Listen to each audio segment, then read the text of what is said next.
The economy is a dense, oftentimes difficult to understand concept, with indeterminate amount of nuances and exceptions.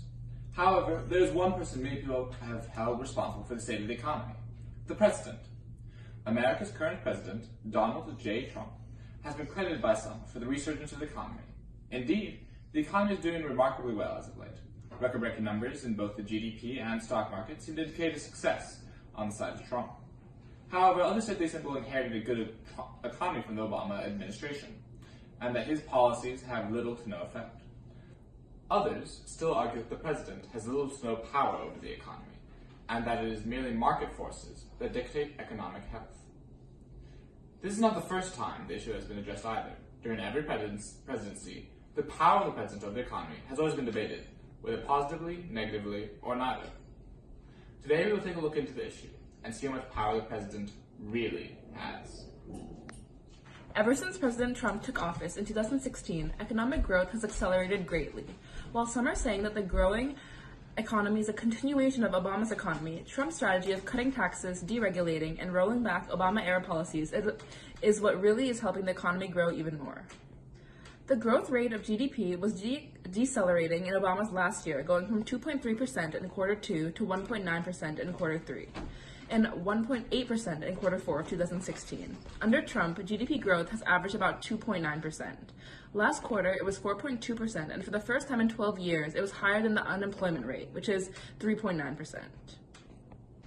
In terms of unemployment, in Obama's last year, the unemployment rate remained basically unchanged. It was 4.9% in January 2016 and 4.8% when Trump took office in January 2017. Now it's down to 3.9%. Black unemployment was at 5.9% in May, which is the lowest ever recorded, and woman unemployment is at the lowest rate in 65 years. All the numbers indicate overwhelming success of President Trump's economic policies. The stock market was also stuck the year before the 2016 elections, but the Dow is up by 45% since then. This is one of Trump's biggest achievements because the tax cut stimulated the stock market and will lead to more investment and higher paying jobs. And how has the private sector reacted to changes in policy? Companies are investing much more in buildings, computers, and all kinds of other capital goods than they were in the last 2 years of the Obama administration due to Trump's cut in the corporate tax. More than 70 financial institutions, airlines, AT&T have announced employee bonuses or raises. Fiat Chrysler announced a $1 billion investment to build Ram trucks near Detroit, currently made in Mexico. Even Walmart hiked its minimum wage. Cutting corporate taxes works. Thank you so much for meeting with us today, Mr. Kudlow. Thanks for having me. Under the Trump administration, America has had undisputed economic success.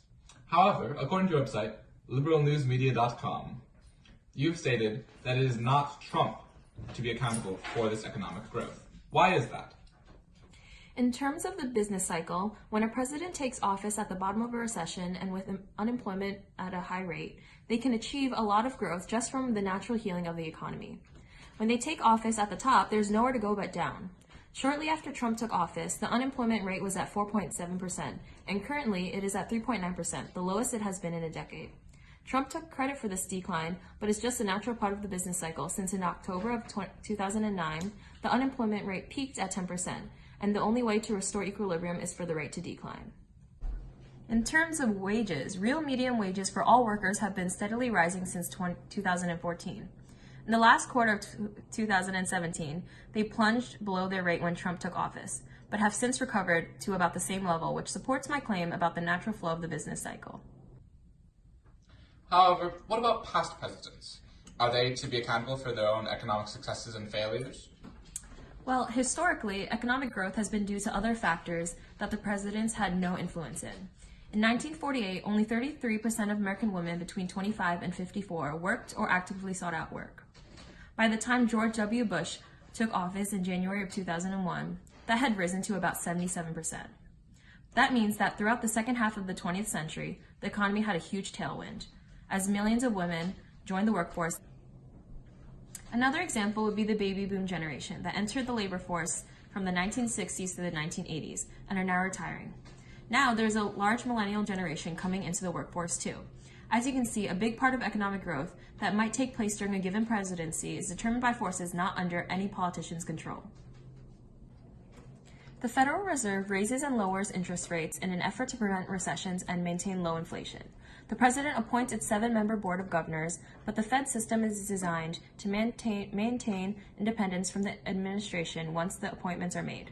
So when a President appoints Fed officials who are effective stewards of monetary policy and achieve their goals of maximum employment, stable prices, and financial stability, it helps the President's odds of having an impressive economic record, but it is not a direct exertion of power.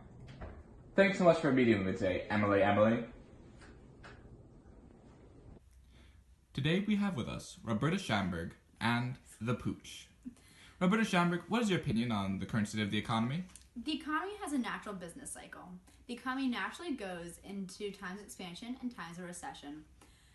The president does not have control over these natural flows of business cycles.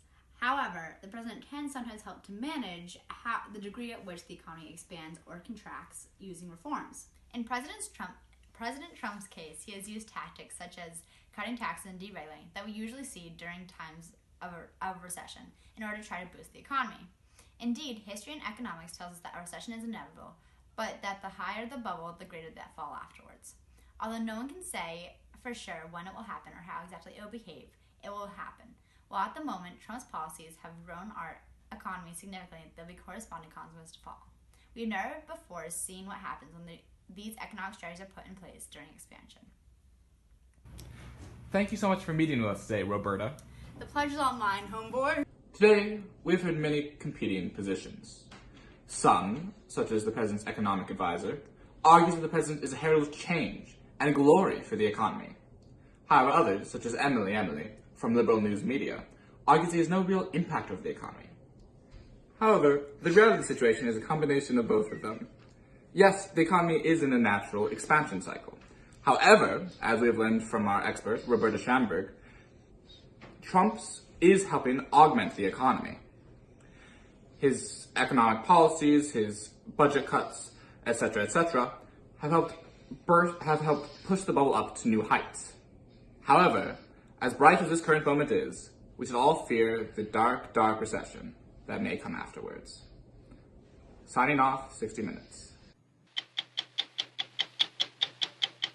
We have launched an unprecedented economic boom, a boom that has rarely been seen before.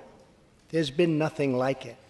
We have created 5.3 million new jobs and, importantly, added 600,000 new manufacturing jobs, something which almost everyone said was impossible to do. But the fact is, we are just getting started.